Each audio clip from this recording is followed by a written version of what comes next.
Lost the plot in the Championship League just a few days earlier and really has not been seen in competitive action at all since then.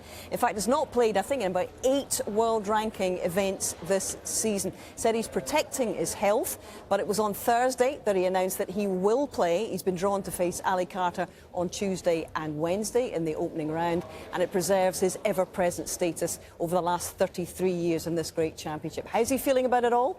He's been talking to our Shabnan. I feel like I've enjoyed that little bit of time off that I had. Still don't feel great about playing.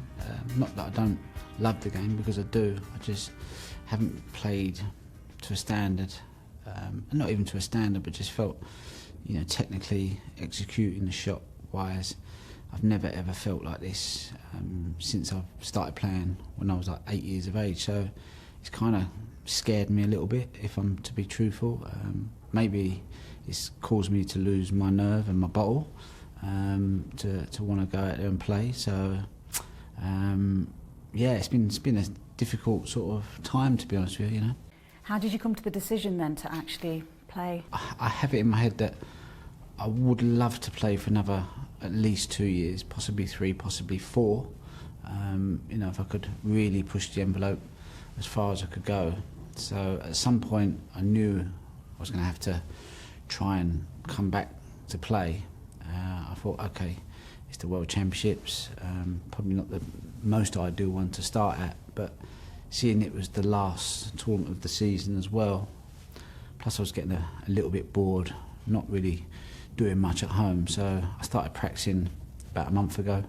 It hasn't been great, but you know, it was all with the intention to try and, you know, find some sort of game to come here and try and at least compete, at least feel okay about being out there. Don't feel like I've reached that point, but I suppose after putting the time in and speaking to Steve Peters and a couple of other people, they've kind of convinced me that I'm not as bad as I maybe feel like I am. So I've tried to trust what they're saying and not listen to my own thoughts and feelings about myself, if you like. So yeah, I just thought I'd come here. It feels like probably the bravest decision I've ever had to make as a snooker player, because if you showed me the exit door, probably 90% of me would want to run out of it and not put myself through it, but I'll give it a go, and maybe I'll surprise myself. Who knows? Try and have a bit of an open mind, and what's the worst that can happen? I can lose 10-0, make a complete embarrassment of myself. Is it the end of the world? No, it's probably not. So I'll just try and hold on to that, if that makes sense. The bravest decision of my career, says Ronnie O'Sullivan. First of all, we are absolutely thrilled that he is going to play, because we want to see him here. He's wonderful box office, and on a personal level, it's always brilliant to have him around.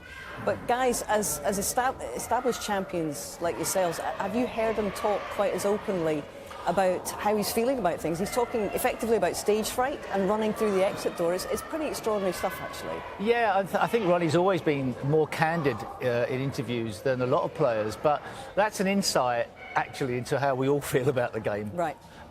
You are beating yourself up most of the time. It doesn't get easier as you get older. He's got to fight against that. He's got to put more effort in to get not necessarily any more reward out of the game.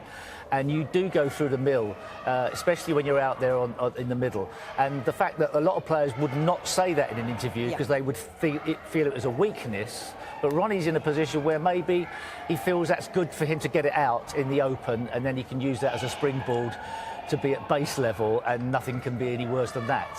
How do you view such candour from Ronnie? Yeah.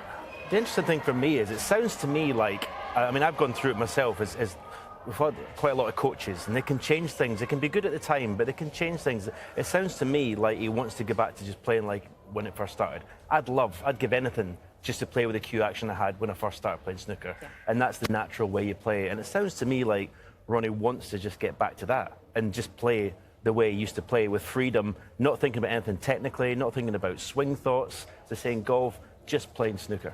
He also revealed he wants to keep playing 2, 3, 4 years, he's talking about, and he's also been saying he's been practicing with a new cue, obviously because he smashed the other one to bits, for about a month.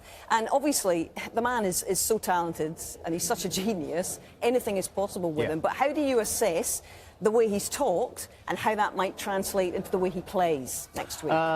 The bottom line for me, assessing that interview, would be you try and take the heat off expectation. And I think that it's a clever thing to do, to try and play down when all eyes are on you, regardless of whether or not he's feeling exactly the way that I'm sure he is. But it actually works well to try and deflect a lot of the attention and the pressure that's going to be on him. Can he win his 8th?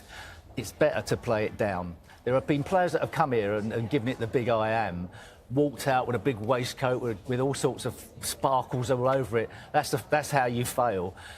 Actually going in under the radar, and that's the best way that Ronnie can go in under the radar, because all eyes are going to be on him. I think it's clever speak as well as it's honest as well. It's very honest, absolutely. Ali Carter, how will he view the challenge when he hears his opponent speak like this? Will he sense there is a vulnerability about him this time? I think if anyone is going to cope with a match, a draw like Ronnie is Ali Carter. We know how feisty he is. We know how he loves a challenge. He loves the chance to sort of beat one of the established top players. Ali's a top player on his own. He's had to qualify, of course. But yeah, he'll be well up for it. He wouldn't have relished the draw, but he'll be bang up for it.